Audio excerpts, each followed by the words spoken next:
All right, thanks, everyone.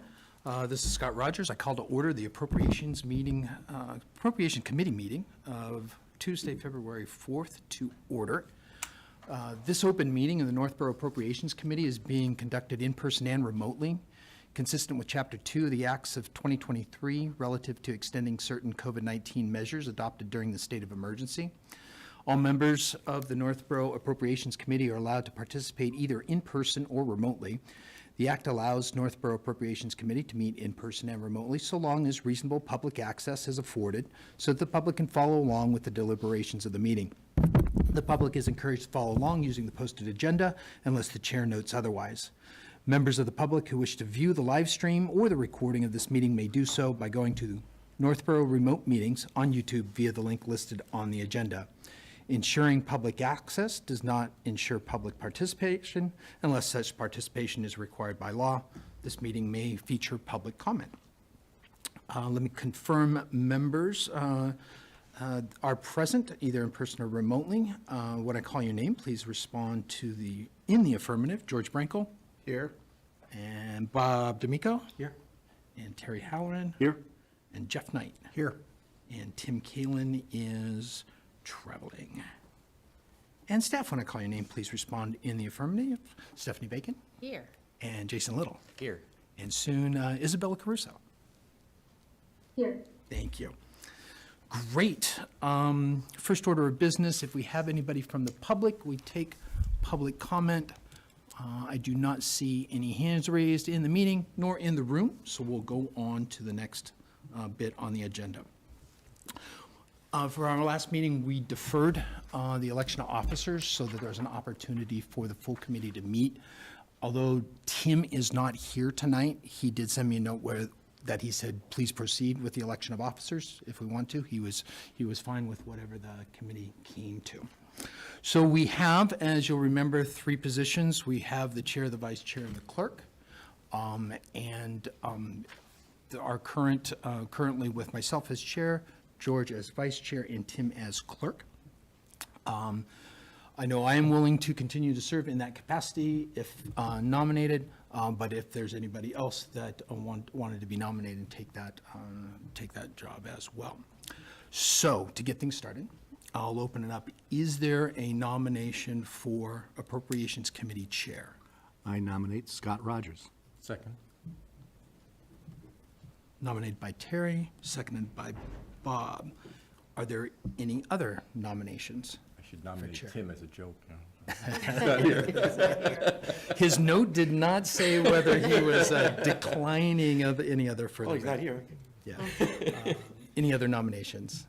Great. We'll take a vote on that. All those in favor of Scott Rogers as chair, please indicate by saying aye. Aye.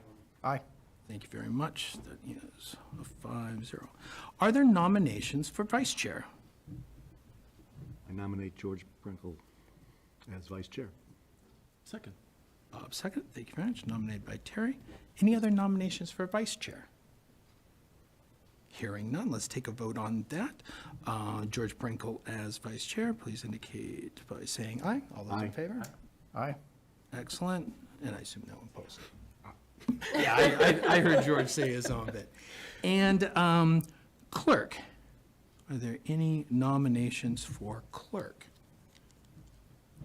Nominate Jeff. Would you like to do it? Sure.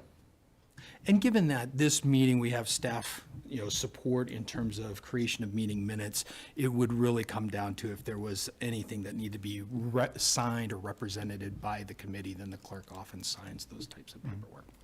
All right, and so I missed the nomination for Jeff. That was a Bob. Jeff, yeah. And did we get a second on that? Second. Thank you, Terry. Any other nominations? It's good stuff. All those in favor? Aye. Aye. Looks good, 5-0. All right, thank you very much, everybody. Next would be the approval of the meeting minutes. They looked great. Jason, thank you very much for that and your part of your duties to provide the minutes. After the package was submitted, Terry noticed that there was a portion of our discussions where we talked about the budgets and needing to continue to look at the growth in budgets over time and its consumption of our levy capacity. Earlier this afternoon, he drafted a paragraph to be added to the minutes. So what I'd like to do is table the, and it's long enough that I think to read it, it would be clunky to do it as an amendment. So if you don't mind, we'll table the minutes, we'll get that update from Terry incorporated and get that reissued, and we'll look to do the minutes at our next meeting, if that's okay with everybody. Agreed. If you're interested, I'll read it right now to give you an idea of what you see in the, in the change. So let me bring that up. Do you want bigger print? He's got big print right there. I've got it right here. All right. And so it's, goes like, Mr. Rogers initiated discussion concerning the budget process that Mr. Little had outlined in his recent communications with the Select Board and the committee. There was general discussion about the need for department heads to continue to review service levels in general and ensure that simply because certain services had historically been provided was not necessarily a reason to continue. During the discussion, the committee noted that spending levels and the current run rates of expenses may lead to taxation levels that approach or exceed the levy limit under Proposition 2.5 in upcoming fiscal years. So it'll be something along the lines, and we may adjust, but we'll see it in Through the print. chair, which agenda item would I put that under? The meeting schedule, meeting date? It was. So this would be I would put it right under- in that review meeting schedule, and the Number- next number meeting 5. date was right near the bottom. Okay. That's where it would go. So. Oh, in terms of, the insertion. Yeah, when I'll take a look at that print, and I think that makes sense where that goes. Just through the chair, we're using software that creates a transcript of the meeting. Right. And it's pretty powerful software where you upload the YouTube video that's going to be broadcast tonight, and this will I'll be generating the next set of minutes.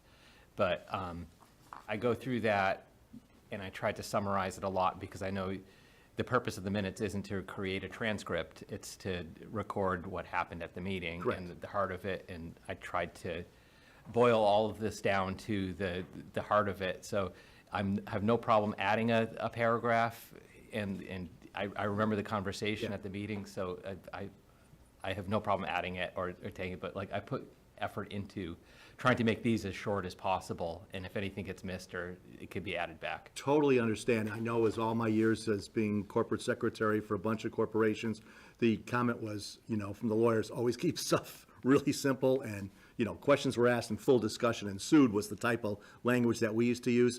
I just thought that this particular instance relative that our discussion was about Prop 2.5, about run rates, about spending levels, that it created it's a level of importance that, in my opinion, was necessary to make sure that we're informing the public of those types of discussions we're having. No, But I agree with you. I get it. appreciate the input, so we'll add that, and if, Yeah, so we'll add it to section 4 there on the town finance update. I think it's going under 5 for the meeting schedule, but that's okay. That's where the discussion. That's where it happened That's where it happened. chronologically, didn't it? Chronologically, yeah, Okay. yep.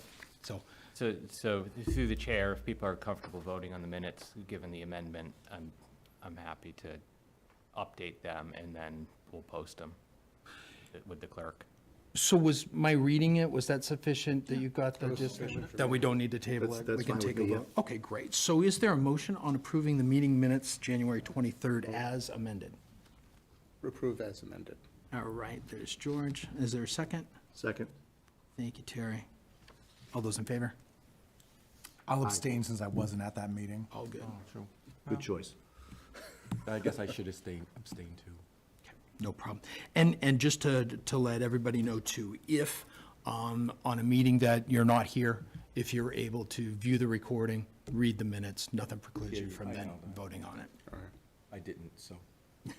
Good stuff. Thanks All for calling us right. out, Scott. Thank you. That's good. Okay, we are ready for the main event. We've got our Director of Health and Human Services here to talk to about that department budget.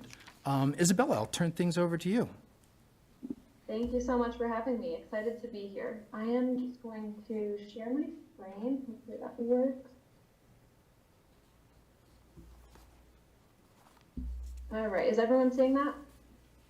Yes, coming through. Okay, perfect.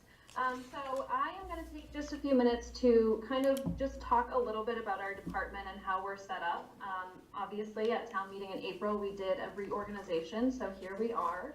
as the Health and Human Services Department. So we have the Board of Health and the Youth Commission. We actually just restarted the Youth Commission. So we had our first meeting in January, and we will continue monthly, looking to increase membership with some adults, but also some youth participation. So on the far left, we have our Public Health Excellence Shared Service Grant staff. So first we have our full-time regional health inspector, so that's Michael Seeger. He does all of our food inspections as well as some public health complaints.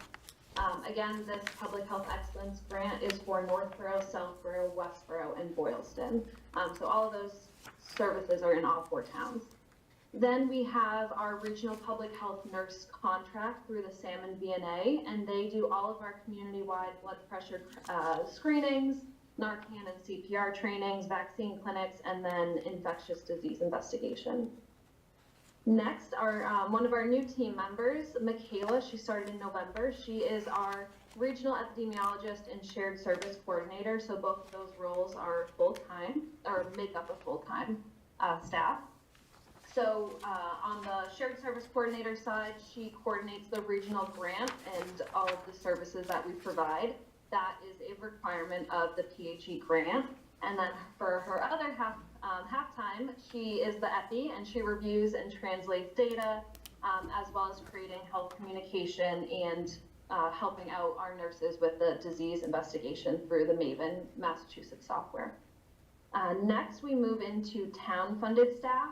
So another new position, so this is a shared position with Southborough. So Southborough hired Chris, our full-time health agent, but we get him for half-time. He does all of the septic and well inspection, as well as helping Michael with the public health complaints that come through. Next, I'm really excited to officially announce this, that we have hired a full-time social worker. So Caitlin started just last week.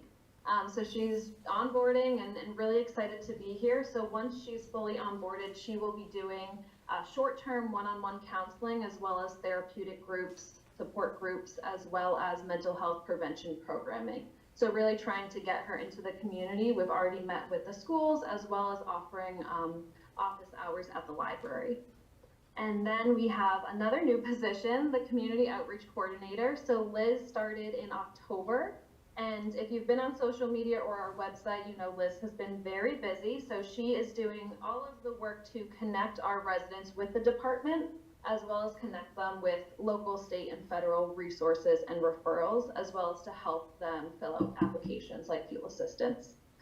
And then we have our administrative assistant. So we have one full-time we share with building. So Jess and Annie really help us with the day-to-day fielding all of the residents' calls and inquiries, and really just keep the department together. And then last but certainly not least, we have our full-time substance use prevention coordinator, Emily, and she is paid directly through the CDC Drug-Free Communities grant.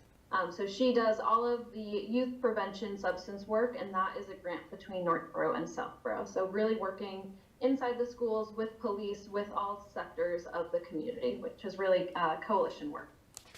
So this looks a lot similar to what we presented at town meeting, but really just wanted to break up the different staff positions, what they do, as well as their funding source. So moving right along to grants. So our department is funded by 2 big grants. So the first one that we've talked about for years is the Public Health Excellence Grant. So that is from the Massachusetts Office of Local and Regional Public Health, and it's been here since 2021. So the goal is to improve regional public health services across the entire state. So this grant, Northborough is the fiscal host, but it serves Boylston, Northborough, Southborough, and Westborough. So currently we have a 3-year contract, FY25 to FY27, with that $460,000 yearly. So this is a great addition. Right now, beforehand, it was only 1-year contract, so every year we were redoing the paperwork for the yearly contract. So now they've moved to a 3-year contract, hoping it continues. So basically, I just wanted to take a step back and talk a little bit more about the grant. So right now, the Office of Local and Regional Public Health, this Public Health Excellence Grant, supports 91% of all Massachusetts cities and towns. So this is a really large grant program, and it currently funds 174.5 FTE of local public health staff. So again, really a commitment to local public health. SAFE 2.0, which you've also might have heard in the legislature, did pass in November of 2024, so that's really exciting for local public health, hopefully strengthening the infrastructure for the next contract cycle. We also have contact tracing grant funds, so that was really in the midst of COVID, so we do have some rollover funds, and that will end in June of 2026. We do not have any staff on that grant due because it's a shorter term grant and a little bit more specific. Our second large grant is the CDC Drug-Free Communities Grant. So we were awarded that in FY24. It's a 5-year grant at $125,000 a year, and that supports Northborough and Southborough through our Encompass Coalition. So again, Northborough is the fiscal host, and we support Northborough and Southborough with this grant. So after year 5, there is an option to reapply. It's a competitive grant, but you can apply for years 6 through 10, which is a piece of our sustainability for this grant, as well as possibly using opioid funds. That would be a perfect position for the opioid funds. Isabella, And then just taking, yep, sorry. question on the Public Health Excellence Grant. Is that also anticipated to be renewed and be available for another 3-year cycle? We sure hope so. We haven't received any word, but they're definitely working hard at the state and definitely tapping into that SAFE 2.0 approval. So we haven't heard anything yet. And of course, the last 2 weeks with grants and public health have been uncertain, but that is their hope because it's such a wide stream grant for the entire state of Massachusetts. This is a state grant, not a federal grant? Who's So funding most of this? their funds were through ARPA, I believe. They may receive some federal funds, but I don't know the exact percentage of the funding source through the state. But we get the funds through the state, if that makes sense. Isabella, could I just clarify one thing for Yeah, the board? yeah. This isn't one where we've reported it as a federal grant. I don't believe it's a truly federal grant. I think the money is classified as a state grant Yeah. because we don't have to, I mean, to. All right, so the People decision. won't understand this distinction, but we have to report all of our federal grants in what's called our federal single audit report because we receive above the threshold. That's where we're required to file a special report to the federal government for how we've spent their money. Most of the federal grants that the town receives are through state agencies, so just getting money from the state isn't evidence enough that it's just a state grant. It could be a federal grant that's flowing through a state agency. This one is one that we haven't reported. I believe it's classified as a state grant. If they're backstopping it with federal money, we're not reporting it as our expenditure to the federal government. So that's just the distinction. I was just asking from the standpoint of What the who funding needs source to would be. approve Right. continuing this for the next period? So it would Right, be and the I state? believe it would be the state, yeah. All right. That decision is being made by the state, whereas the other CDC's Drug-Free Communities Grant, that one is a federal grant where we do report that to the federal government Okay. as our federal grant expenditures. And Isabella, on the drug-free communities, that sounded like that was a little more solid in those years 6 to 10 in terms of our ability to reapply? Correct, yes. Excellent. All right, thank you for the, No problem, thanks. Any other questions for right now? not right now, please proceed. Perfect. I know it's hard that you I'll can't be see the quick. room here. A slide just to kind of brag about our department. So right now, Emily and I are actually outside of DC at it's called CADPA. It's a substance use prevention conference. So we actually were awarded this year a Blue Ribbon Coalition. So throughout the entire country, they picked 11 coalitions that were really doing community level work to produce real outcomes. So we were awarded that today, which is really exciting. Just shows our dedication to the work as well as becoming a competitive coalition for the second 5-year grant.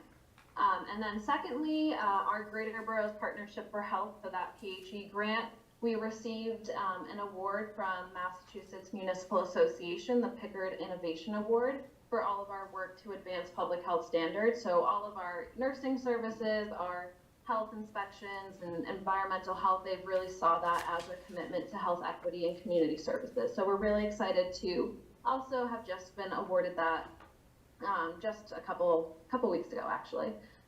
So again, we're really doing a lot of work. We have onboarded a new staff every month since October, so we have been really busy, but really happy that we're fully staffed doing the work and looking forward to new programming and initiatives. So with that, I'm going to stop sharing. I guess to talk a little bit about the budget.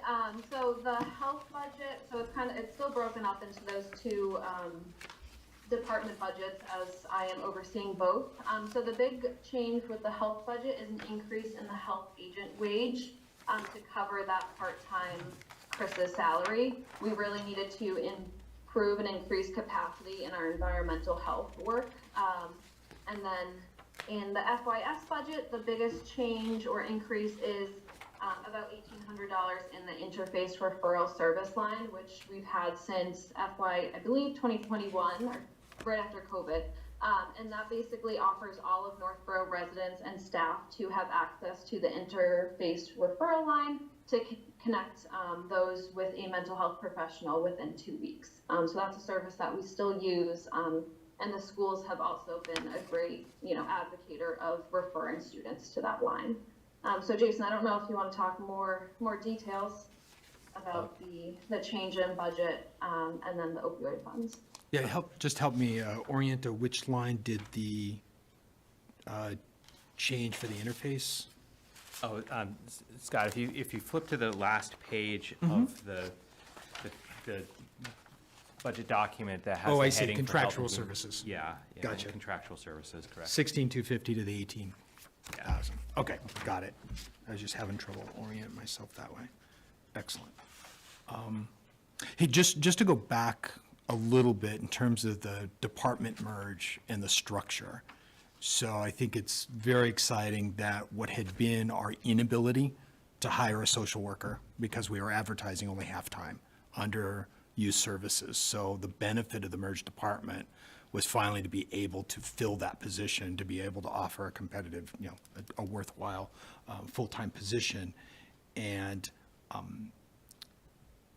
begin to offer services again that had been missing. Sure, a lot of referrals through interface and all that, but really to see both from a staff perspective, be able to get that back in action, and then I almost called it a reboot of the youth commission, and that commission to be able to be back and active again in combination with the other things that are going on. So I think the town's decision to create that merged department is really working out.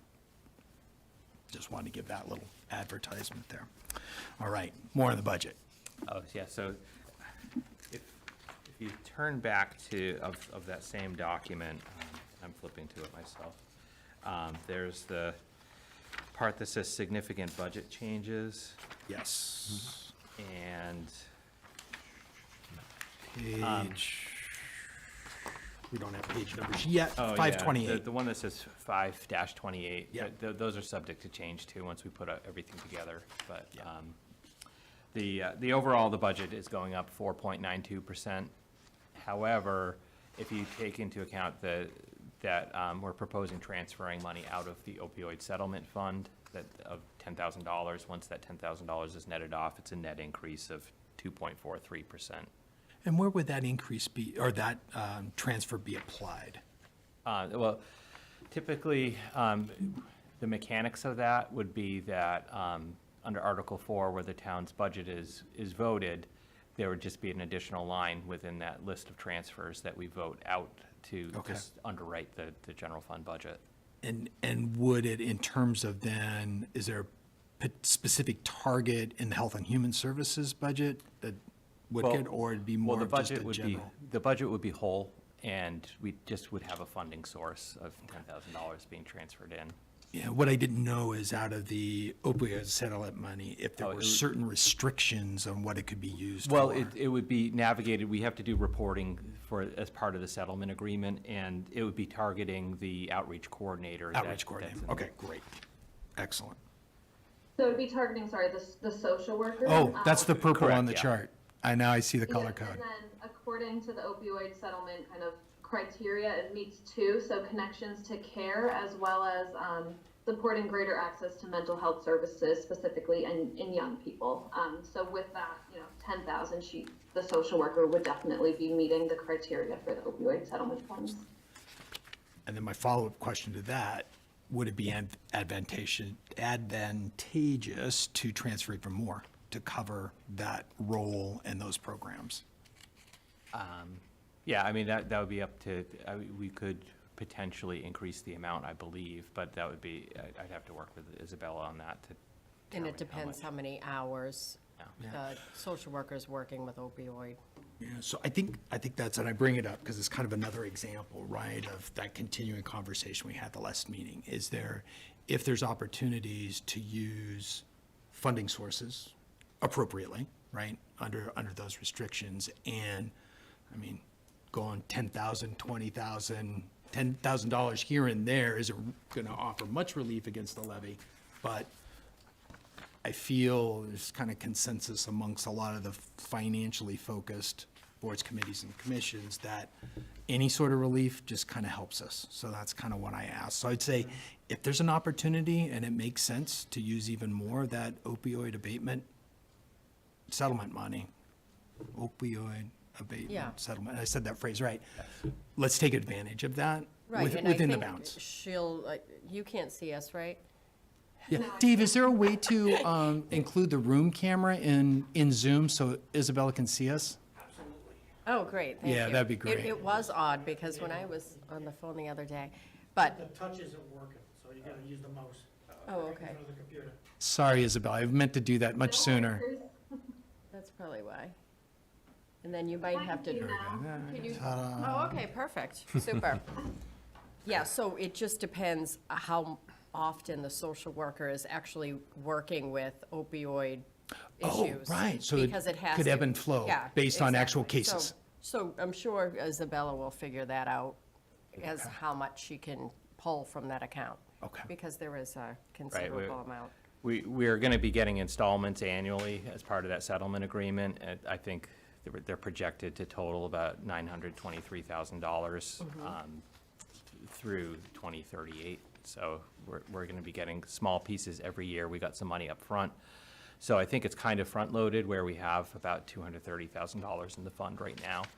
So this would be the first use of the fund that's been proposed. But Okay, when we talked about it internally, we felt kind of the cleanest way of approaching it would be to have it be part of the town's budget. So we're reflecting the entire amount of the position in the budget, and then we'd just be using that as a funding source toward the general fund's budget. But to that end, whether 10,000 could be increased or not, that's something that we can talk about going along, and work out that detail. But we wanted to make a start with applying this fund toward some of the uses that were yeah, get started on authorized. some of those programs and some of those actual Absolutely. services that would come under it. That's awesome. That's great. Thank you. Do we have some metrics we're tracking to measure the impact of what we're doing? Isabella, Good question. For the opioid funds or just in general? Just in general, in terms of, well, we mentioned we have a full-time social worker now, and, for this, are we tracking? So, obviously, we're doing this for a reason, and are we meeting the goal of that reason, et cetera? I was just wondering if, I imagine you mentioned we got the blue ribbon thing. I imagine there's some metrics associated with that. Yes, we do.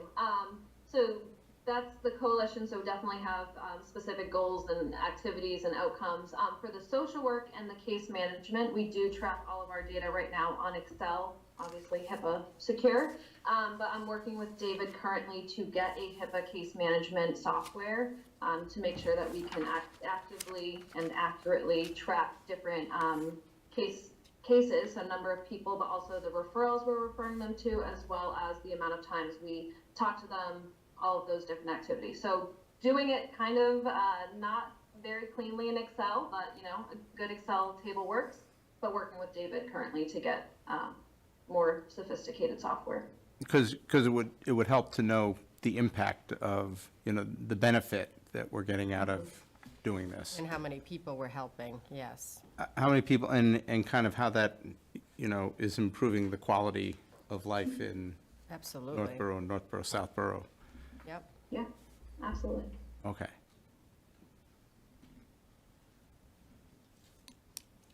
Any other questions on Health and Human Services?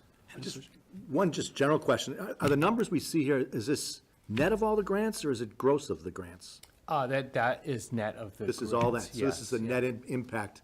To Okay. the general fund. To the yes. general fund, okay. Okay. And so the grants they just, Well, they. how does the accounting mechanism work? Well, I can talk to you about We can talk all about the that details of it, but But, as an accountant, I can explain that we have three bases of accounting that we follow. They'll show up on our full accruals, our full accrual governmental statements. Right. There'll be expenditures within there. okay, On our day-to-day basis, they're expended, we use fund accounting, so they're expended out of the special revenue funds that they're in, which special revenue okay, funds. so you is take just- money and you post it to the special revenue funds and then you offset it against, Correct, yeah, and those expenses are paid from outside of the general fund, understand, but this is the net result. yeah. Thank you, I appreciate that. Oh, no problem. Other questions? Good. All right, Isabella, thank you so much. Appreciate you taking time to join us remotely while you were Of course. down there receiving I awards. wasn't there in person, but I'm happy to always be here. So if you have any questions afterwards, feel free to shoot me an email. Happy to help. Thanks, Thanks, Isabella. Isabella. Thank you so much. Thank you. Congrats. See you later.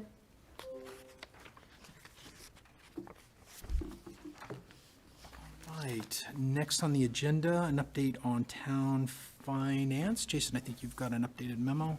Oh, yeah, so I don't have a lot to share beyond, I just wanted to put this in the packet. This is what was presented to the select board at their last meeting.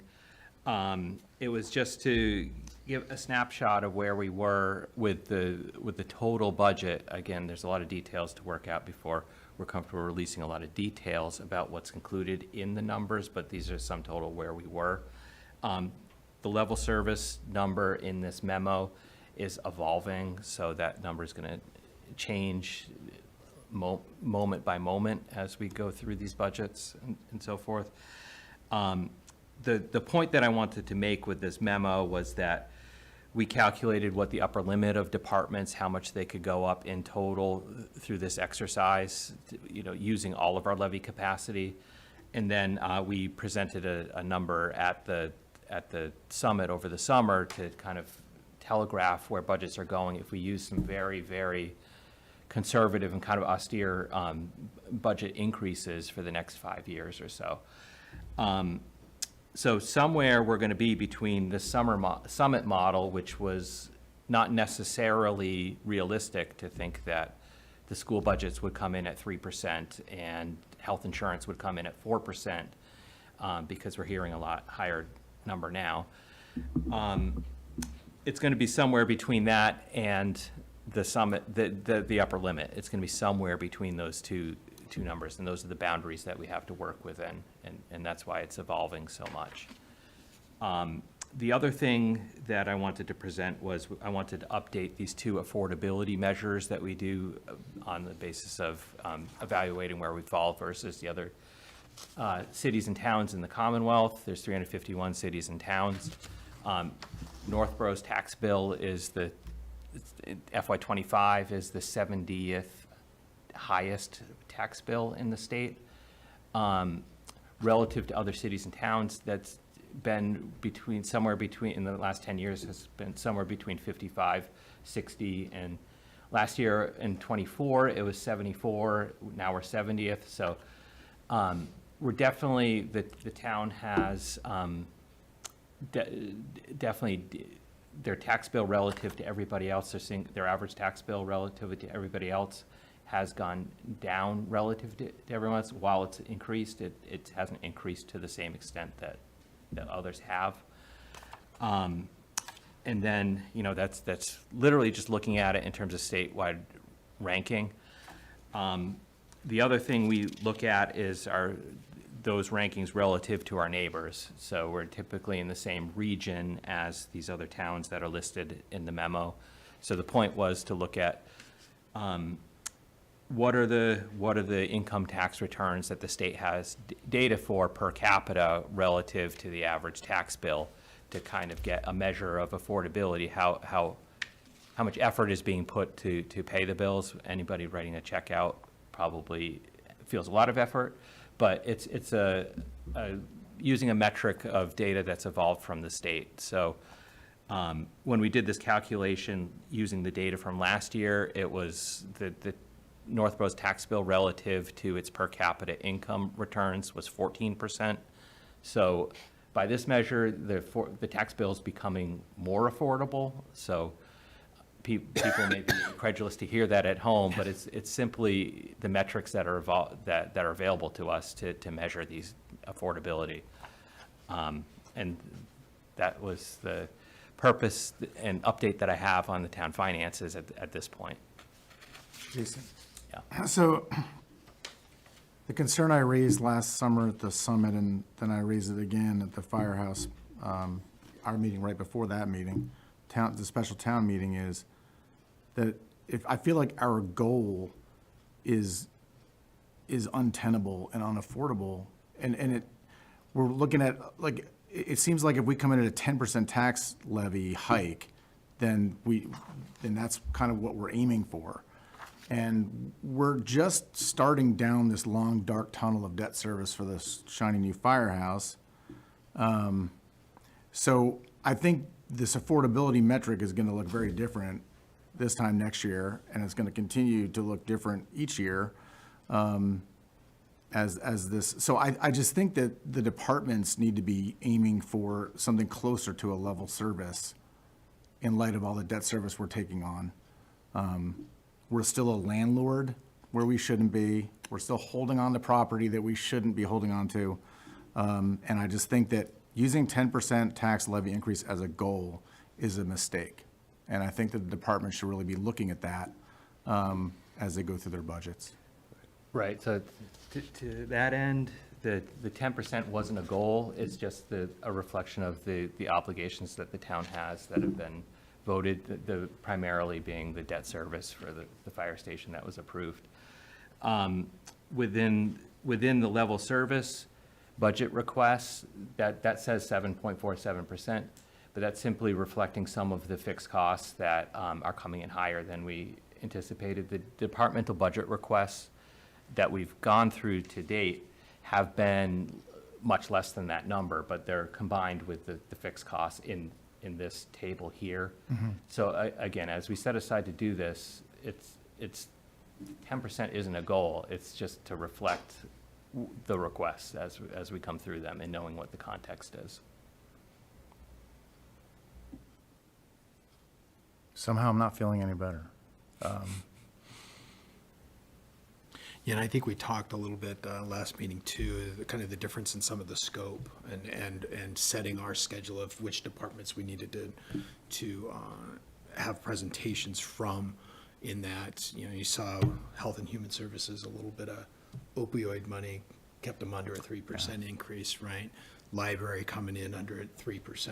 That's, I think, much longer discussions and more focus on those larger departments that aren't coming in at the 3%. And that's kind of, you're kind of hearing that Yeah. we're still in the mode of 3% year on year, right? And that sort of expected increase year on year, operated so well for us for so long. But it also generated a lot of pent up need. And we alleviated some of that in last year's budget, right? Getting some staffing changes, the merger of the department with real no increase in budget on the Health and Human Services and some other staff demands. But we have baked in, the increase in the firefighters 3 years out, right? And a plan to get there. I think we're going to hear public safety, police department needs in terms of officers. I expect that. So, and we heard at the summit, right? Some programs and services that would be increased as well.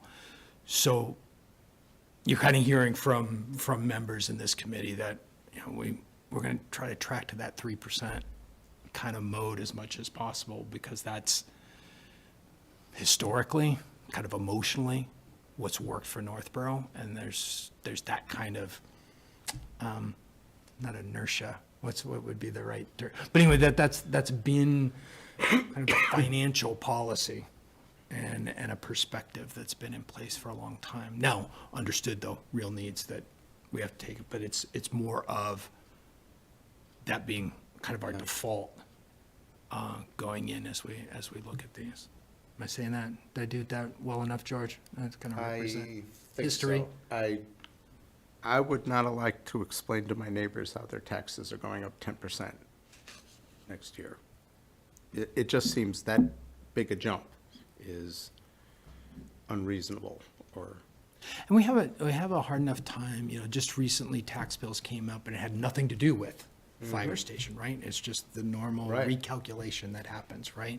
Right. And actually, you go back to what was proposed in the budget, a certain single-family increase, and actually that recalculation was less, less of a tax rate, less of an impact, but it's still an increase to the bill. Yep. So Right. it's that intellectual knowledge that the increases are getting a smaller percentage increase, and yet it's an increase, and that's the emotional impact when you see that bill increase each time. And that's what I hope we can help explain, monitor, present, reflect, both in our meetings and here, as well as, our votes for town meeting and our recommendations in town meeting. But it's a hard situation for folks to understand, right? Without having all the detailed information that we have, to say, wait, no, my taxes went up a bunch. And then we step back and says, yeah, but it wasn't as much as we thought it was going to be. Yeah. That doesn't, we're not saying that. And every time we talk about the tax rate and the change in the valuations, I find that to be a red herring whenever we Yeah. discuss it. The only number that's really important in terms of what we are looking at is what's the total tax levy. Right. That's the number. And going forward, you've got new growth plus 2.5%, because clearly you're going to be at the cap. Yep. So 3% is the reality if you don't want Yeah. a Prop 2.5 override, and then you have all your different strategies that you can possibly use. But it's going to be an eye-opener for taxpayers to, A, learn that we are at the cap, and B, what the implications of that are. And if we continue at the current run rates, we're going to blow through that thing like you can't believe. It's going to come a lot And sooner. it's just, there's a reason 2.5 was passed back in the early 80s, and it's a reason it's still there. And that reason will come more to the forefront as we present numbers like this to our fellow citizens. I'm glad you mentioned new growth, because that's something, and I think some of the early messaging and some upcoming meetings that might be planned around economic development. So I'm hoping that both from some of the economic development ideas that have come from maybe master planning and that sort of thing, as well as maybe some adjustments to zoning and land use boards that help stimulate development rather than stifle development, that might help in our new growth numbers as well.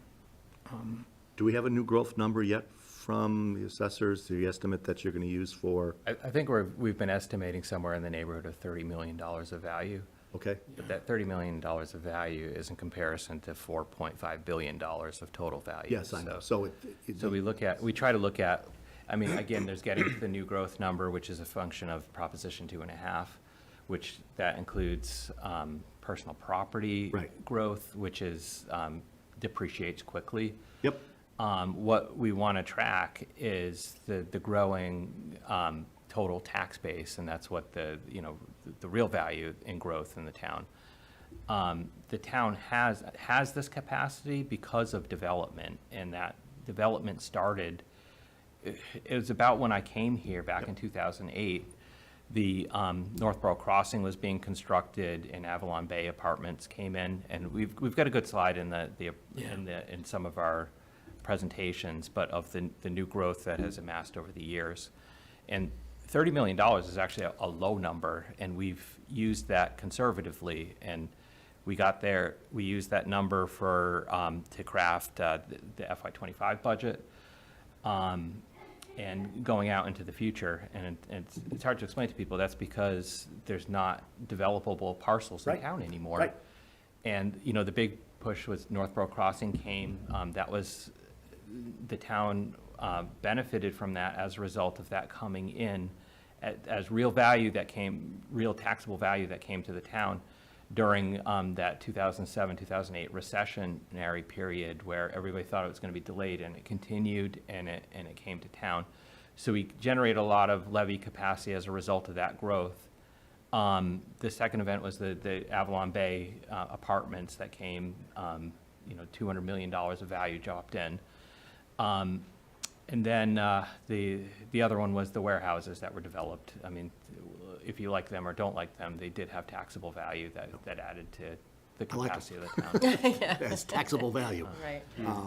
But now we're approaching what's called build-out, Right. and we don't have a lot of available commercial space to develop. So again, we're going to have to manage those increases much more carefully going forward in terms of the growth of town government. Absolutely, Jason. I totally understand and totally agree. And that was wonderful when we had a whole bunch of capacity under the levy limit. But when you don't, you don't. And you've either got to figure out how to create some, or you have to manage your expenses, or you have to go hat in hand to the taxpayers and say, we need to do this from an override perspective. And that's never a good place to be, in my opinion.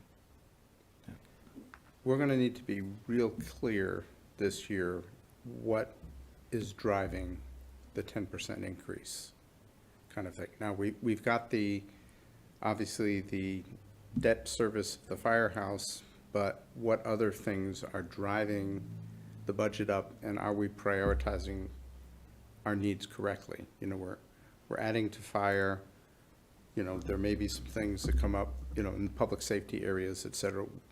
What are we doing, and how are we prioritizing those? And are there some that it's like, it would be great if we could do it, but maybe we ought to wait a year because we're doing so much in a single year? And we can't keep doing this year after year. Right, and I mean, that's a good point. I mean, within the town's departmental budget, that doesn't make up the totality of the increase. I mean, the other things that are going up are our retirement assessment, that's likely to go up about 10% every year. It's going up less than that for us relative to the rest of the system, just based on actuarial numbers. The schools, I mean, again, we did this projection based on 3% increases.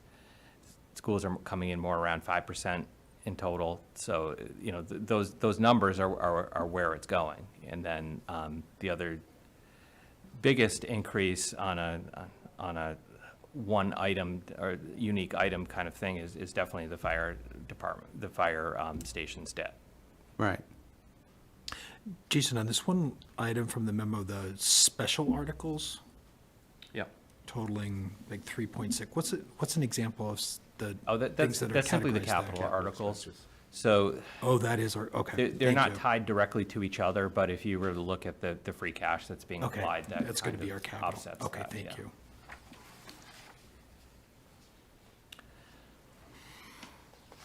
Thank you.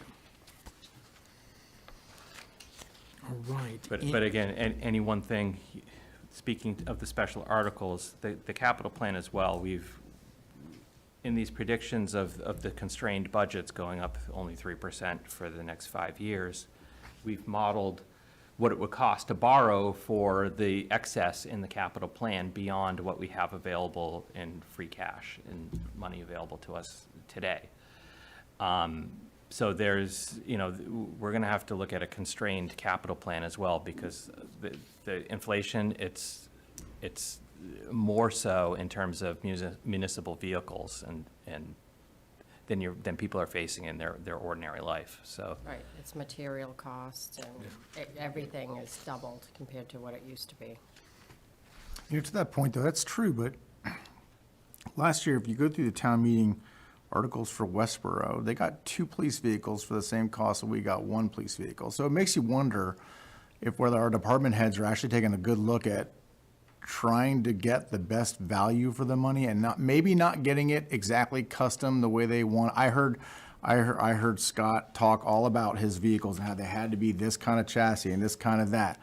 But it seems in other towns, they're able to get by with something the dealer just gives them. And so when we look at other towns and what they're spending on a comparable vehicle, and we're spending, I mean, we're talking about double, it makes you really scratch your head and wonder whether department heads are really, really doing their best to minimize costs and to, you know, to manage within their budgets. And so, anyway, just know that we're going to be looking very closely at every line item this year.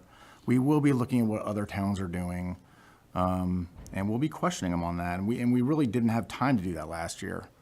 But, you know, but after the fall, it's a lot more serious now, and I think we really need, you know, I think we owe it to the town to do that. So I just think that the department heads should be ready for that, and hopefully they'll be proactive, and they'll do their own slashing before they walk in here.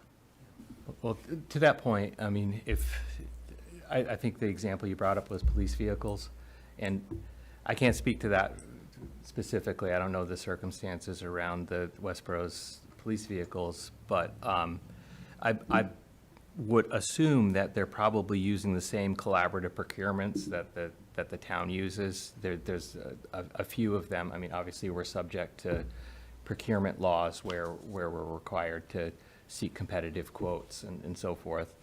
I would caution comparing too many of the DPW vehicles in different people's capital plans, because a Ford pickup truck could be drastically different based on the specs used and what the use of the specialized use of it is. So they're not always comparable, but again, I don't know the circumstances around what Westboro was buying. No, that's fair, and I just think it's more like, we're starting new, right? We're going to a new cycle.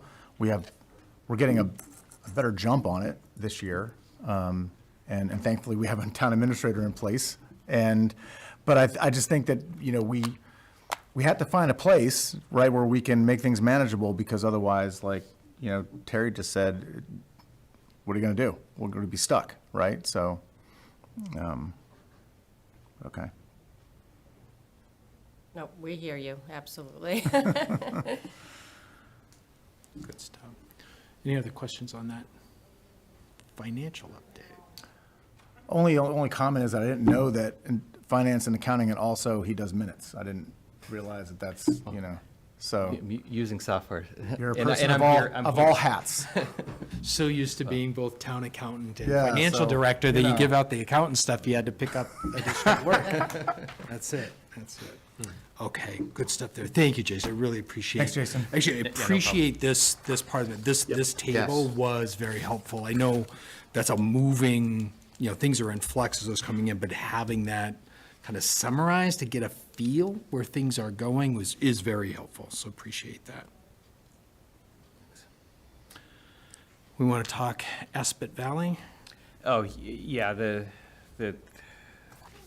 discussion last time was around, I think they were brought up as an example of one of the smaller departments that we might not want to invite for hearing, and we just hear from our, the K-8 and the regional district superintendent.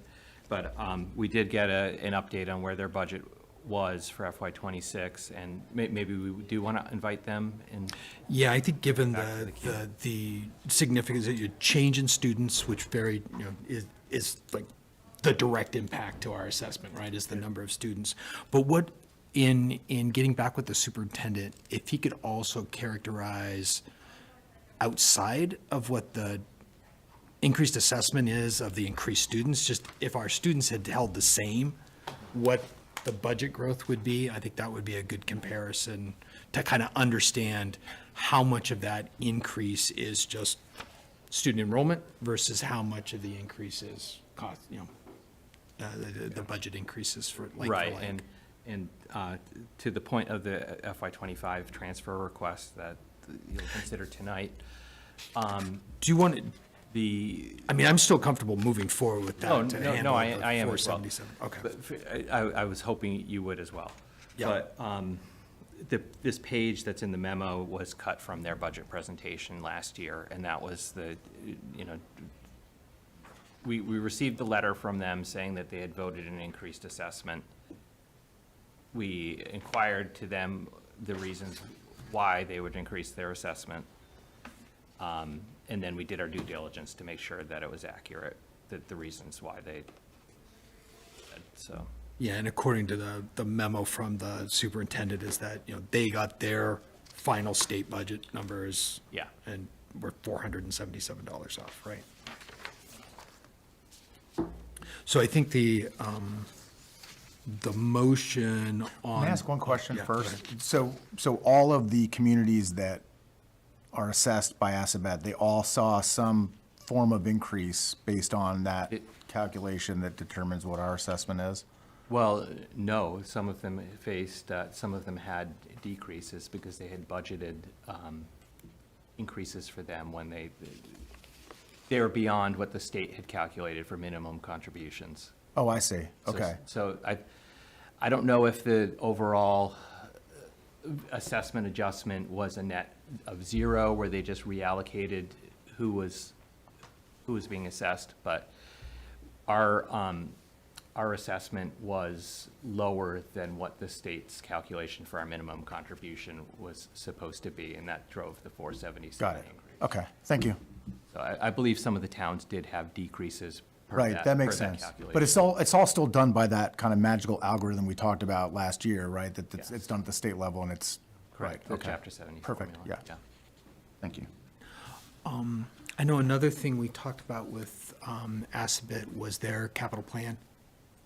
And I don't know if there's an update on that in terms of how they were allocating projects against that capital plan. Right, I mean, So if if there that- was, within their budget, there is a capital improvement fund, and so, Yeah. I mean, So I think, given the interest last year, that might be something that, Yeah.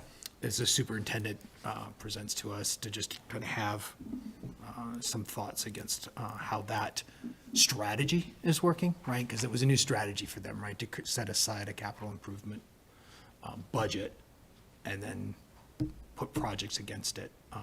So that would be important to hear. Is that strategy working? That sort of thing. I'm trying to think of other topics that we've talked with the superintendent before. Okay. And then I'm seeing, so total growth of 48 students. So I guess in trying to distinguish the increase in our students versus the increase in all students, because I can imagine that, okay, if there's a total student population is raised, then Right. that's going to increase the budget. So it's almost, it's truly holding students equal.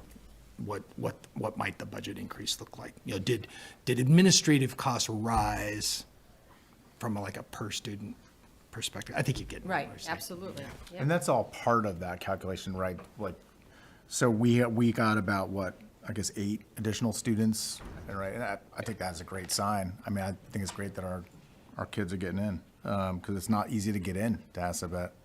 Get a lot of applications, so that would just be one of those factors in that calculation, because they also take other factors that are not even related to the school, right? They're more income-driven and, right? And, correct, yeah. right, There's, so, okay.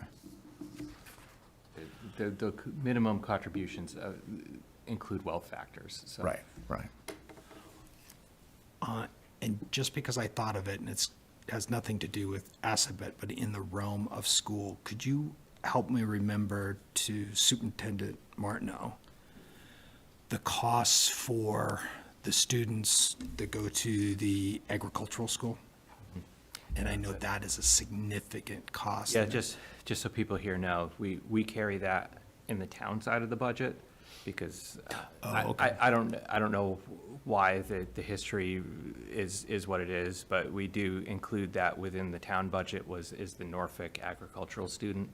And the cost for one student, the tuition's approximately $27,000 to attend the school. But in addition to that, we have to pay for the transportation. So there's a van service that we contract with through the school department, and that's about the same amount as the tuition. Yeah, and I guess It's somewhere in the neighborhood of $55,000. I track that because it's not necessarily an expense we plan for. We don't know how many students are going to take advantage of that opportunity. So it seems like it's kind of a surprise at times. Well, we get notified. We get notified in time to Okay. to set it in the budget. Okay, good. The superintendent. So the timing is good. Superintendent of schools will get a notice that a student has applied there. Okay. And they could ultimately change their mind and not go, but. But we budget for the potential application, the potential If enrollment. there's an applicant, then we would. Okay. If there was, and again, this is going out on a tangent, but if there were multiple students attending there, I assume that we'd be paying double for the tuition, but we'd probably, there'd be some Take economies of advantage of scale some. with the van.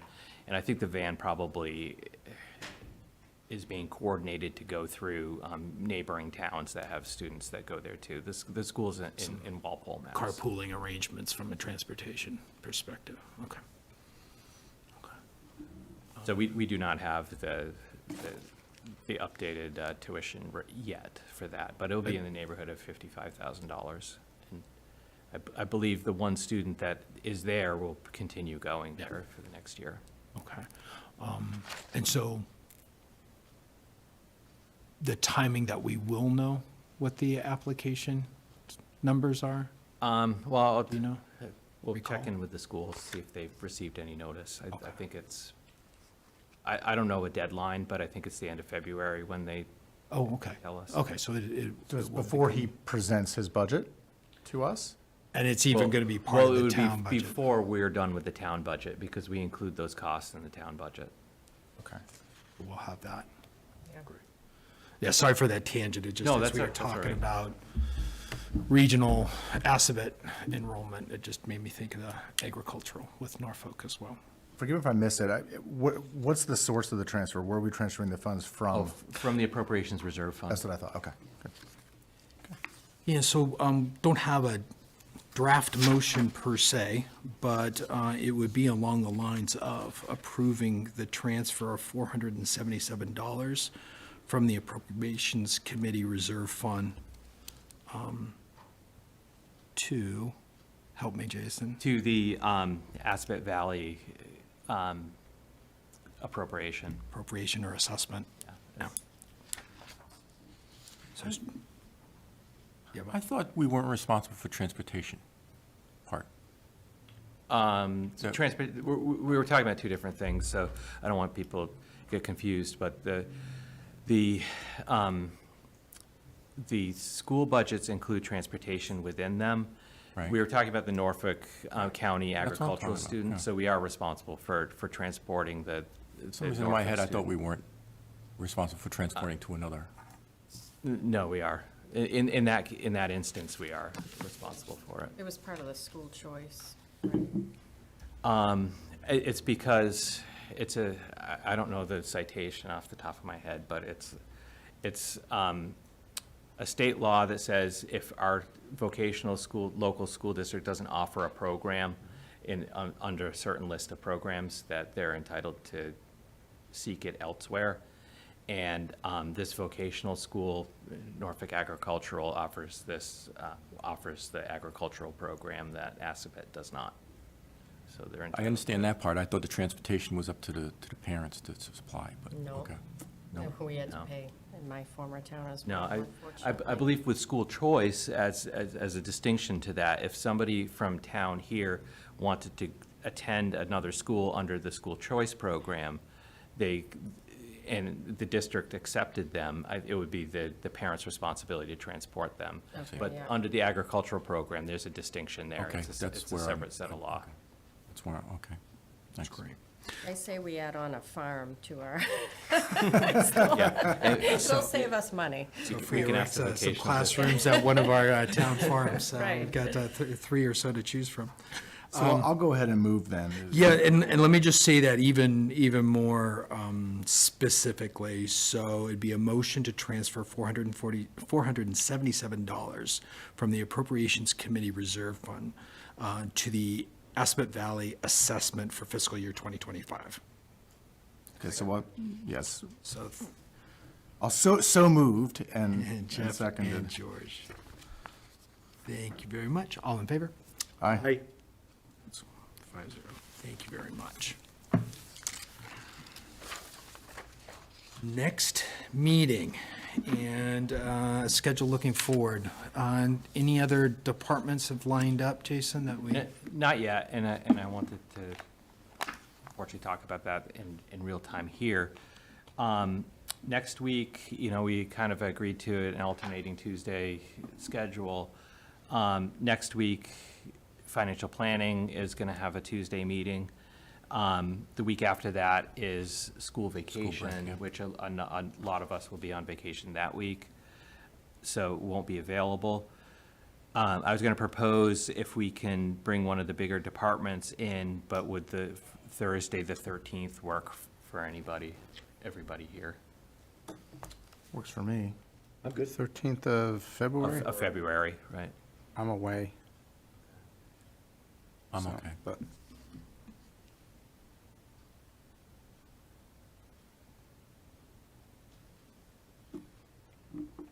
And George, would you want us to hold off then, or you want to keep everyone else moving? can make it. I don't want to, Okay.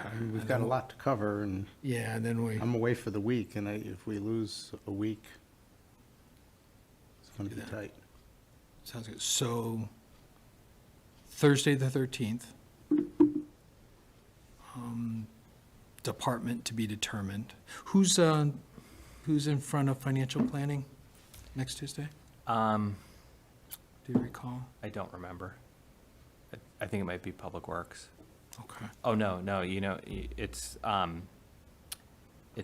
planning department. planning, And okay. for the CPA articles and the planning. Yeah, planning and CPA. Yeah, or CPC. Yep, okay. I remember that from the agenda.